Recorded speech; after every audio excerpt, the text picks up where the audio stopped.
Amen.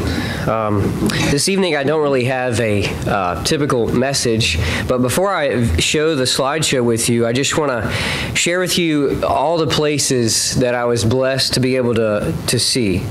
I was able to go to the Independence Hall in Israel, the place where they showed a modern history since 1948 or in 47 all the way to present day. And after we left there, went to Joppa. If you know anything about Joppa, Joppa was a place that Jonah is known to go to and to flee to Tarshish when he was running away from the will of God. So we went there, saw the place, that city, and then went down and saw most likely the place where it is traditionally known as the house of Simon the Tanner.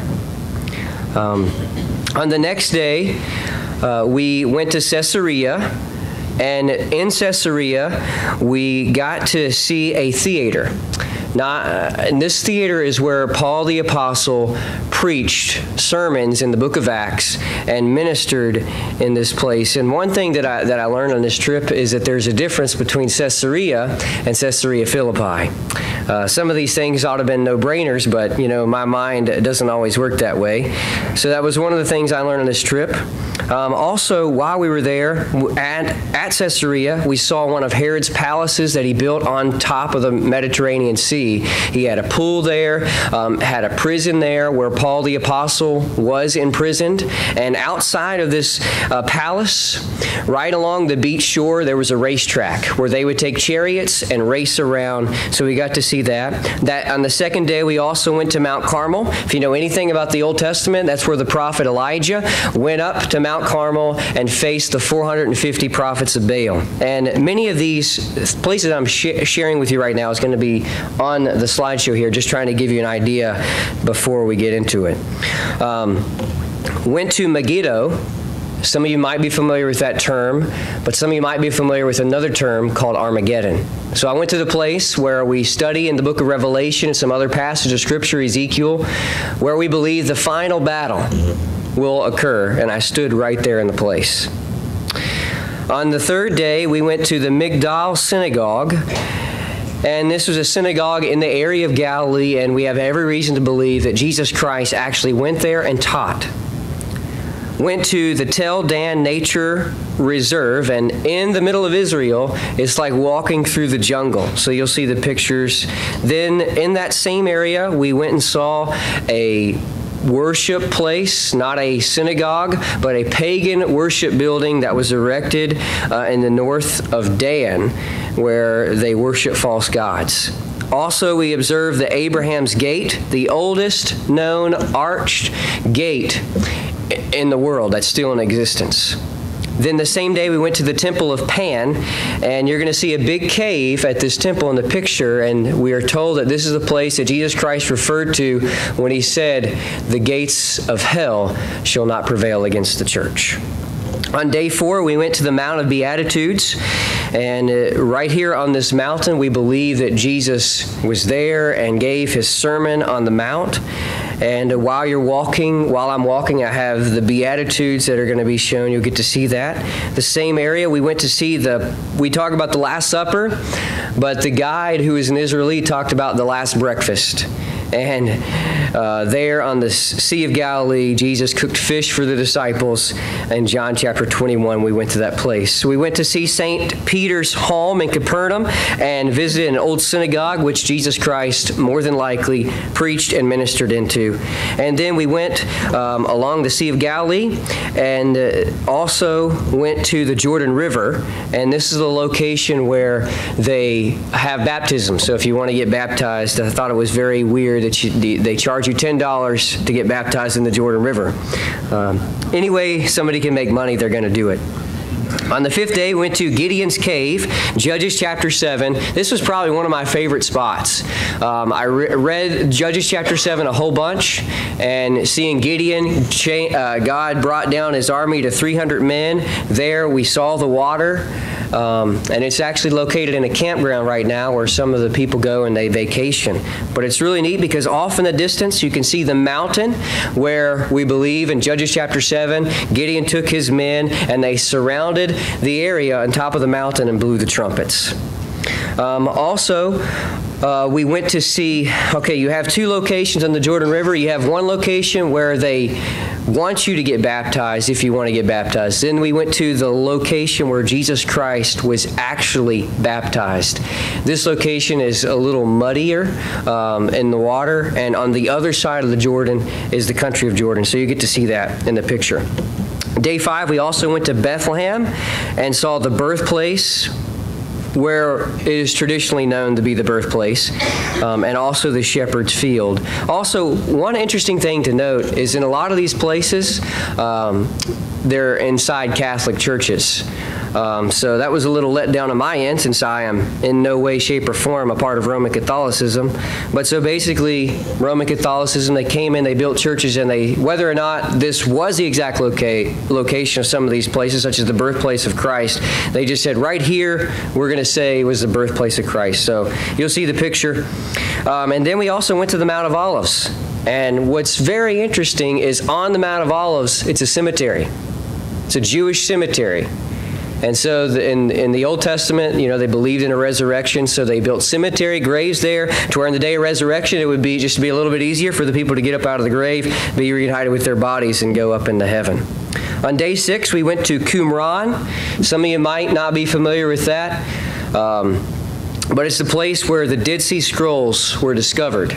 And if you're involved with textual criticism or studying the manuscripts of the Old Testament or the New Testament, you'll know that the Dead Sea Scrolls is one of the greatest evidences in support of the underlining manuscripts of the Word of God. So I went there and saw the caves in which they were found. Basically, they were digging, doing some excavation there, and a guy just decided to throw a rock in a cave and hit the containers of the manuscripts, and it shattered, and so they went inside the cave and they found a gold mine. And this is all right near the Dead Sea, so you get to see that as well. We went to Masada National Park, which really has nothing to do with the Lord Jesus Christ or the New Testament, but it does have a lot to do with Herod. And Herod built a huge palace here. He had several palaces in that part of time, and it's just interesting to see how advanced their technology was without having all the tools and resources we have today. And then on day 6, I chose not to take a picture of the beach at the Dead Sea for obvious reasons, but I did get to swim in the Dead Sea. It's quite an experience. Only once and once only am I going to get in that nasty water. You walk into the Dead Sea, and it's not sand, it's mud. And the mud, you begin to sink, and the mud just comes over top your feet, and it's absolutely disgusting. The water, the sand going into the sea, so you're walking on the kind of a beach, but not really a beach. It's so hot. And you can be 6 inches in and lay on the water, and you don't have to do anything to float. It's pretty remarkable. On day 7, we walked around Jerusalem. So we got to see the remains of the old temple. Got to walk on the places on the temple. For some of you who have studied the book of Psalms, the latter portion of the book of Psalms is called the Psalm of Degrees or the Psalm of Ascents. And basically what the Israelites did is they would walk up these stairs and they would stop, read a psalm, pray, and then step up again, read another one up until they get to the gate. And so it was really neat to be able to experience that. Also, we went to the city of David.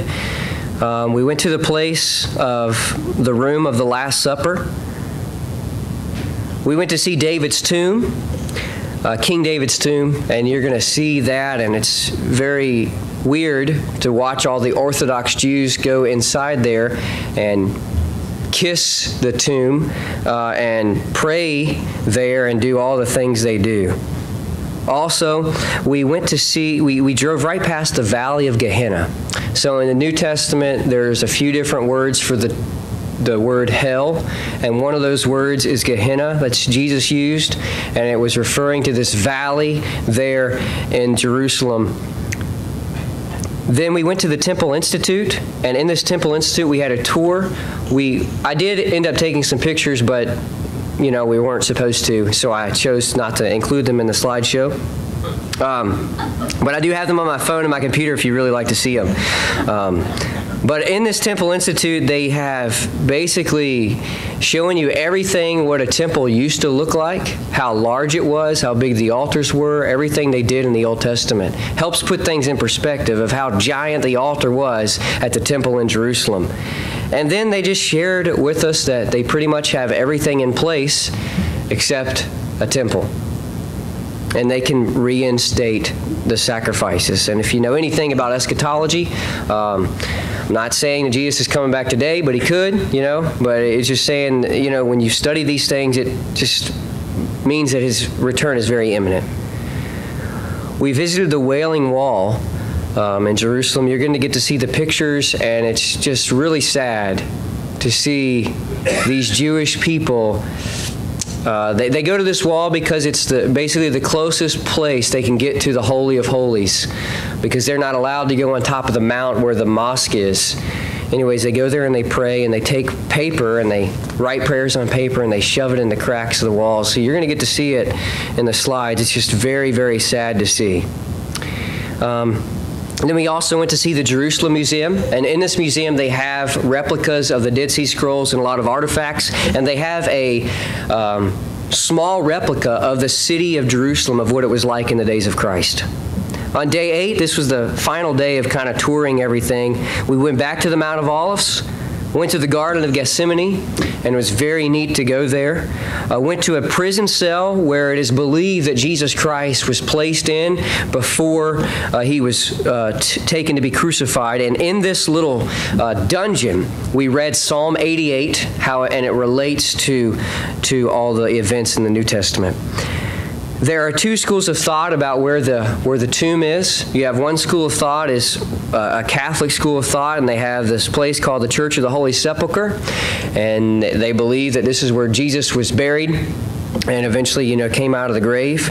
But then you have the Garden Tomb, where this is more of a Protestant understanding of where Jesus was laid in a tomb. So you're going to get to see both of these places. But what's interesting is the same sadness that I saw the Jewish people at the Wailing Wall. I saw these people kneeling down, kissing, and just worshiping these buildings and these structures. The Roman Catholics were. So it's very, very, well, basically the Catholicism we have in the United States is vastly different than the rest of the world. So you're going to get to see some of those things in these slides. And then while we were at the Garden Tomb, it was really neat to end the trip with the group of pastors having communion there at the place that we believe Jesus was buried and ultimately rose again. If there's one thing that I can take away from this experience that I learned, it's one word. It's called grace. It's what Islam needs to understand. It's what Roman Catholicism needs to understand. It's what Greek Orthodox need to understand. It's what the Jewish people need to understand is grace. Is you don't have to dress with all the crazy-looking sideburns, wear the crazy-looking clothes. It's all about what Christ has done on the cross, and that through grace we can receive salvation. So with that in mind, I just want to share the slideshow with you. And after the slideshow, we'll just talk with you just briefly. It's about a 28-minute slideshow, so just hang on. I just wanted to set this up for you so you can kind of understand some of the pictures. And then we'll have some questions afterwards. Unless you need to go, then you're welcome, by all means, to leave.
tried to take as many pictures as I could to where you could be able to kind of see what it was like and kind of sit here and kind of go back with me on that trip. But any questions? Well, before I take a question, I know it's our... We're going to walk all that way. We walked pretty much, other than driving the bus. But I would like to say that if there's anybody interested in going to Israel, I have an opportunity to go with this group, Discovery Cruises and Tours. So basically, if there's enough interest within the church here, I would be glad to take a group over there through this ministry. But we would need to have at least 5 to 10 people that are seriously interested. It does cost around $4,000, so that's something that you need to think about. But if you're interested, just let me know after the service. Any questions about the slides or about my trip that you might have that I'd be glad to answer? Yes, Miss Joanne? I was surprised to see that it's so, a lot of it's so modern and so commercialized. I thought Yeah. it would be Yep. old. Exactly. I was the same way. I was stunned to see all the marketing and the commercialization. Those pictures in that wooden place, I was taking pictures of some of those things. There was an old replica of a temple. That itself, it was probably no bigger than this right here, but you could pick it up, was $13,000. The big nativity scene that you saw, I took a picture of it. They wanted $30,000 for it. This is in Bethlehem. I did take a picture of the owner's watch just so you could see it, but I didn't put it in the slideshow. It's on my phone, and if you'd like to see it, I'll be glad to show it to you. But anyways, it's really commercialized, and I was shocked to see that. But nonetheless, seeing those locations was an experience of a lifetime. Miss Tammy? I was curious. I always thought that Israel was very developed with people, kind of like Loretta and Benton, and I was kind of surprised at how much actual undeveloped land and undeveloped sites that I saw. Yeah. Is that just around this specific tourist area, or do you have a lot of that between your, your commercial hubs or your populated? Between the cities, a lot of the land is either farmland or desert. So basically you have big cities like Tel Aviv or Jerusalem or Bethlehem where it's very populated, very crowded and hard to maneuver vehicles in, much less walk around in, But it's how it is. They have areas where it is populated and a lot of areas where it's not. But Israel can fit inside the state of New Jersey. It's so small. Bryan people like 3 or 4 high in the cities pretty much? Yeah, I try to take pictures of some of the skyscrapers, but a lot of apartments and stuff go pretty high up. So it's very modern as well. If you go there, it's very similar to going out west in the United States. The scenery is. Brother Joe? You go flying in Tel Aviv. We did. We flew into Tel Aviv from New York. What airline did you fly? It's El Al. It's an Israeli airline. Miss Norma? Is it a lot of walking? It is a lot of walking, especially in Jerusalem. So if you were interested in going, do be prepared to walk around. What did you say it cost? It does cost around $4,000. What does that include? That includes pretty much everything. Other than getting to JFK, it pretty much covers all your meals. I had to pay for a lunch or two. Now, my trip was totally free. It was a free opportunity for me to go, so I went for free of charge. But there was a few stipulations. Number 1, I had to be a senior pastor. Number 2, you had to never have been to Israel. And number 3 is you had to be willing to bring a group back within 12 months. So that's the reason why I'm inquiring with you, just filling up my end of the bargain on this situation. Yeah. You don't take a group back. If I don't take a group back, it's no big deal, but I just had to be willing to try. Miss Norma? What month would you go? Don't know. I would have to have enough interest, and then I would contact the ministry and see when they would have availabilities. When in June, how was the weather? It was really hot. Okay. Yeah. Do you go more toward the fall weather? Do they have fall where it gets a little cooler? They do, and actually the person in the ministry recommended going in November. He said out of all the times he's been, he'd recommend going the week of Thanksgiving. I know he said it sounds crazy, but there's hardly anybody traveling from international airport overseas. There's hardly any tourists there in Israel. So he recommended that if you go again, to go in November. Is it a different heat? It's like being out west. It's a dry heat. So it was like 95, 100 degrees most days. Just didn't feel it because there's no humidity, but you do bake in the sun.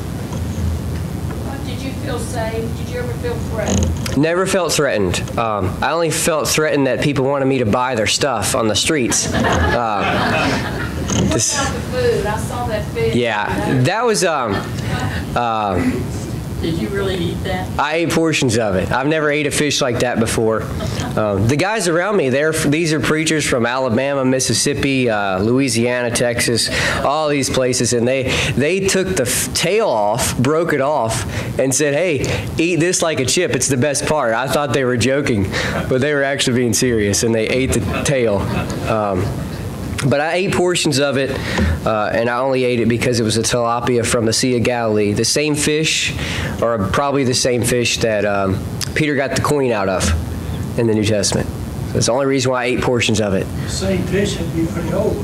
Well, the same type of fish. Yes, Myrnie? Did you pay to use the bathroom? Some of the Catholic monasteries had you pay a shekel to use the bathroom.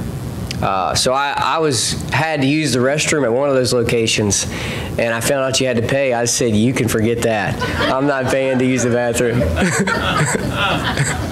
So I took a picture of it just so I could have evidence that you had to pay in some locations to use the bathroom, but it's only at the Catholic monasteries. How much is a shekel? I have no idea.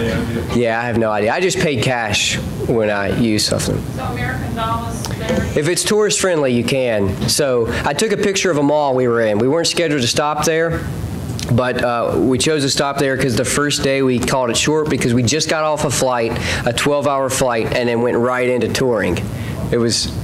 We wouldn't do that if we went. We would actually go straight to the hotel. Yeah, yes, ma'am.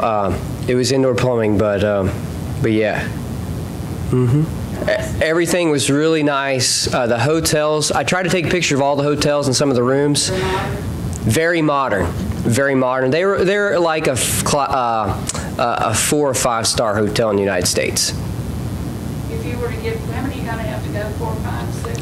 If there's an interest of 5 to 10 people within the church, then I would consider taking a group. Would you go to New York and fly out? Would you take the church van? We would most likely fly out of either Roanoke or Greensboro. Yeah, and go up to that way. It's probably not the best idea to drive up there. I just did it for fun. It was fun driving in the rush hour traffic in New York on the way back. It was loads of fun. Yeah. Miss Joanne? Do you feel like the place that they showed you Jesus' tomb was, do you feel like that was really The second location, I did feel like it was the right spot because I took a picture of the it looked like a skull in the rock, and Golgotha is the place of a skull in the New Testament. And so I took a picture of it a few different ways. You saw a bus station there, buses up next to that big rock, and then there's a mosque in the background. So I took a picture of all of it so you could see that they're actually, to build that bus transportation center, they took out portions of that rock so you couldn't see all the skull. But he showed us a picture of what it was like about 30 years ago, and it looks identical to a skull. And so that is the place where we believe that Jesus was actually crucified. And he may not have been laid in that exact tomb, but it was a tomb like that, probably in that same location. Yeah. So a lot of the place that you go is more of a traditional site, saying, hey, we can't say this with 100% certainty, but this is more than likely where it took place. So. Was there a terrorist act while you were there? There was, but I want you to be reminded there was a terrorist act here while I was gone, and the one in the United States was way worse than the one in Israel. And I took pictures of the military, men and women. Every young person who graduates from high school is required to spend at least a year or two in the military there, and they carry, or 2 years, yeah. So they carry around those M16s. I think that's what those guns were. They're not, there's no clips in them, so they have the clip stored, but they put them in if they need it. So they're walking around with those M16s, and as of right now, Israel is the safest place in the world, one of the safest places in the world. So I felt very safe. Miss Nancy? Now, what types of food do they have that eat? Kind of like what we have here, or is it different? They have McDonald's, but at McDonald's, but just to give you an idea, at McDonald's they don't sell cheeseburgers because it's not kosher. So to have cheese with meat, Jewish people don't eat that. Right. But a lot of the meals were rice. Yeah, that's what I was saying. They had Polynesian type, or yeah. I would say when you think of Middle Eastern food, that's what you're going to get. Yeah. But a lot of it was also Americanized. Like for breakfast, there was eggs and that kind of stuff. It was really good food. So.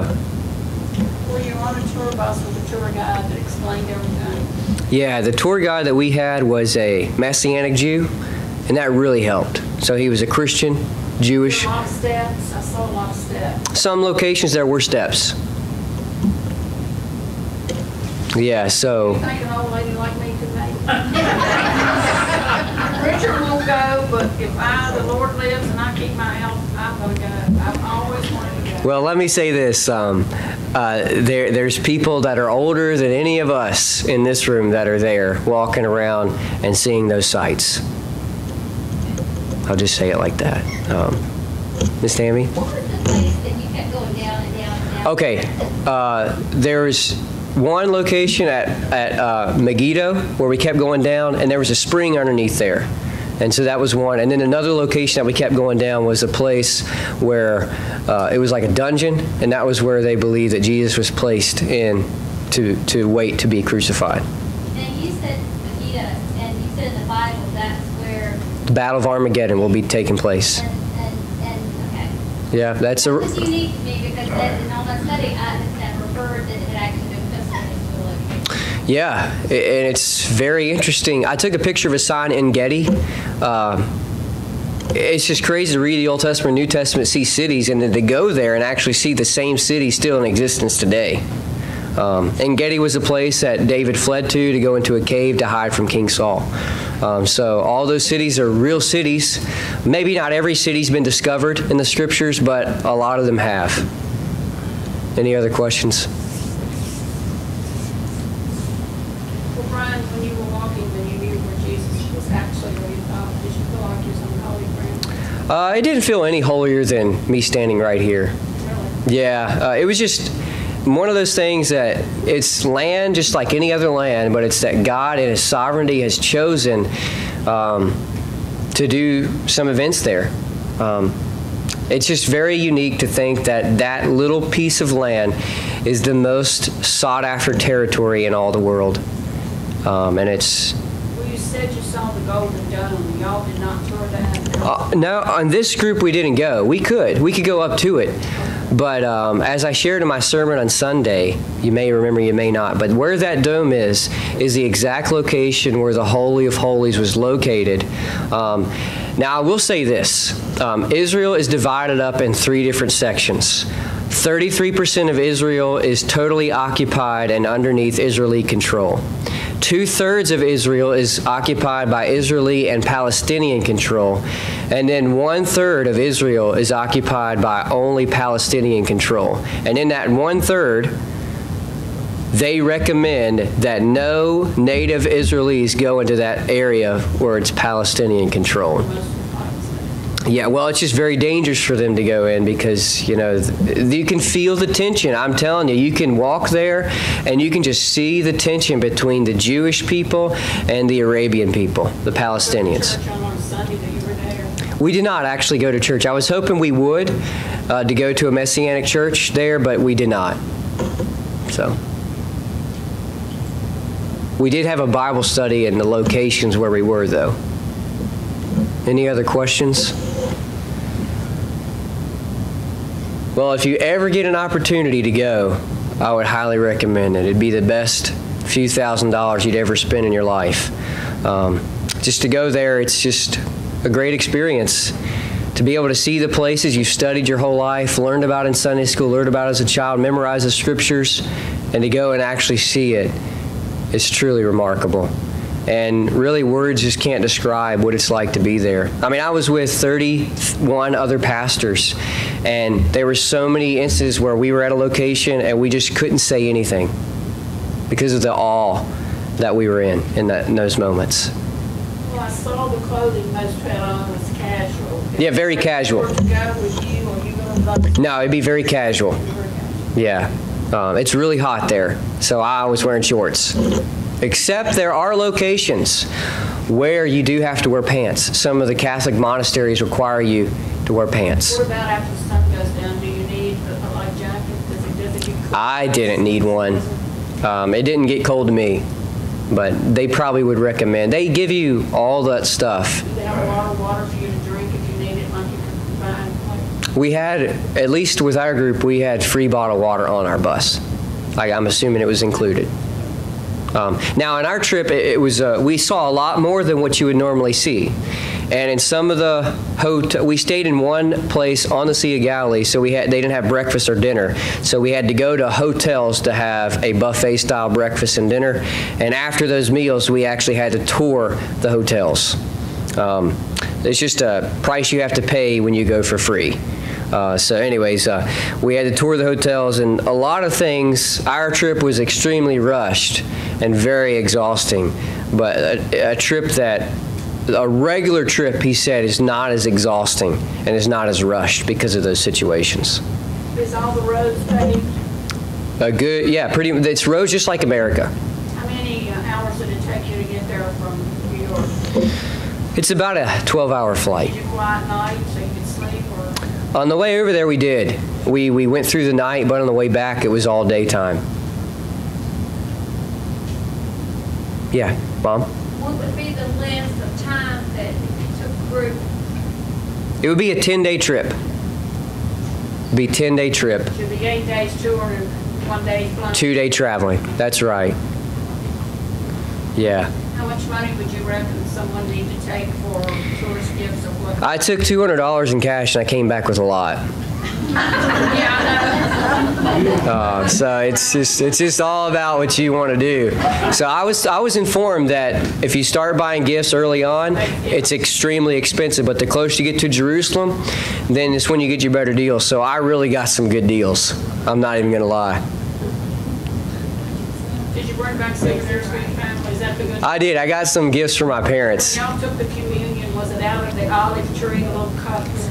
I don't know what it was. Yeah. We did that down in Florida when we went to someplace in Orlando. It was Turner Broadcast, and we had communion setting there because the whole thing was around Jesus and all. Yeah. And we actually got the little cups that was made of the olive tree. Okay. Yeah, it was a really cool experience, Bernie. Would you pay $4,000 to go? I would, yeah. It's like this. The way I see it is if you have a favorite music group that you really like to listen to, or a favorite sport that you've followed your entire life, and if you never go hear them, the music group, or never go watch that sport or that team play, then you're going to be really let down. And I've been to see some of my favorite musicians, and I've been to see some of my favorite sport teams play. And to go to Israel, it was like watching those events on steroids. And it's the best money you'd ever spend in your life. If you had a choice between going on a cruise, or going to Israel, or going to Jamaica, or going to the Caribbean islands, or going anywhere else, I would say go to Israel. It's gonna be a neat trip to go. All the other types of trips you can go on are really cool, really neat. But this one, you're still gonna get to eat as much as you want, and then you're going to get to see places that are found in the Bible. So. Was you on one of them huge jets, they had seats across? It was, let's see here, It was 10 seats across. And the worst part of the trip was the flight. It was really hot, really crowded. On the way back, the lady sitting next to me, I was in the middle section right here. She took a sleeping pill right after they fed us, and she was gone the whole flight. So for me to get out, I had to go the other way. She didn't snore, but the guy sitting next to me did snore. But on the flight they have TVs. You can watch movies on the way over there. If I survived it, anybody can. Because listen, I don't like to sit for one place for 12 hours. I probably walked around the plane like 10, 15 times. But so the worst part of the trip was the flight, but it's well worth it to go. So it's almost 8:30. I know many of you got things to do, and there's a couple meetings after the service, but if you have any questions or if you are interested, please let me know as soon as possible about going so that maybe we can get something lined up. But let's have a word of prayer, and then we'll be on our way. Let's pray.